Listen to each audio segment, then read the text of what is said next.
Hello everyone. So far as business rates are concerned, there was an enormous amount of expectation that the Chancellor was going to deliver fundamental reform in his autumn statement. I think that businesses are going to be pretty disappointed when they realise the detail behind some of his announcements. There were some good sound bites there, but actually, have they really delivered what businesses were looking for?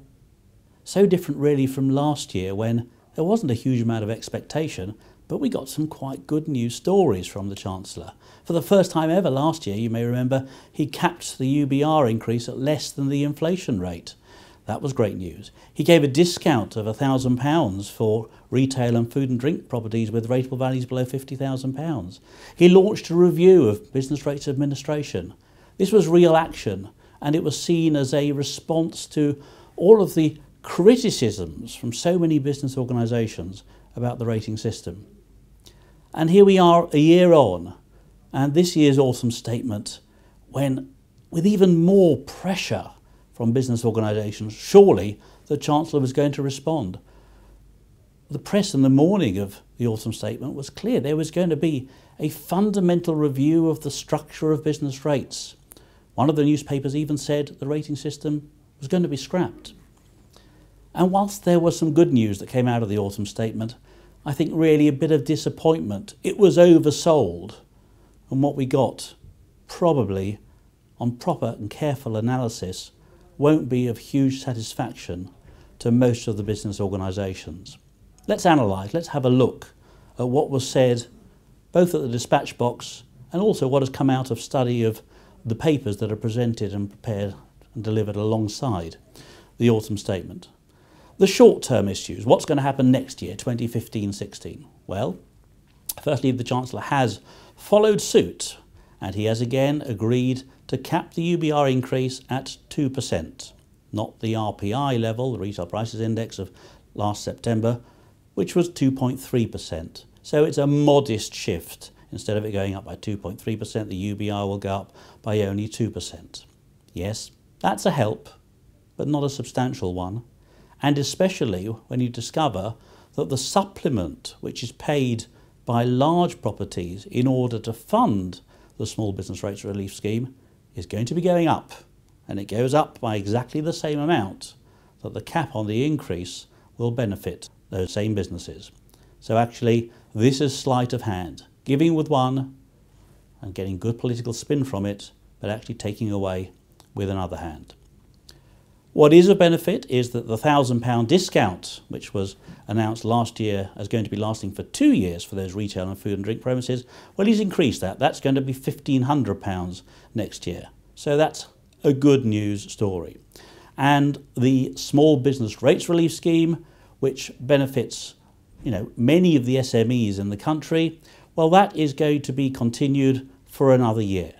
Hardly a surprise there. There are 385,000 small businesses, who've not paid any rates for the last 5 years.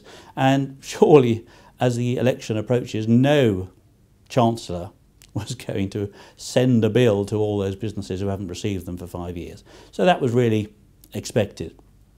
The big issue, though, was what was he announcing for the longer term. And that was this whole issue about the review of the structure of business rates. So many of the business organisations, from the largest, those representing the big businesses, the CBI, the British Retail Consortium, and the British Property Federation, British Council of Shopping Centres, and then down to the Federation of Small Businesses and the Association of Convenience Stores.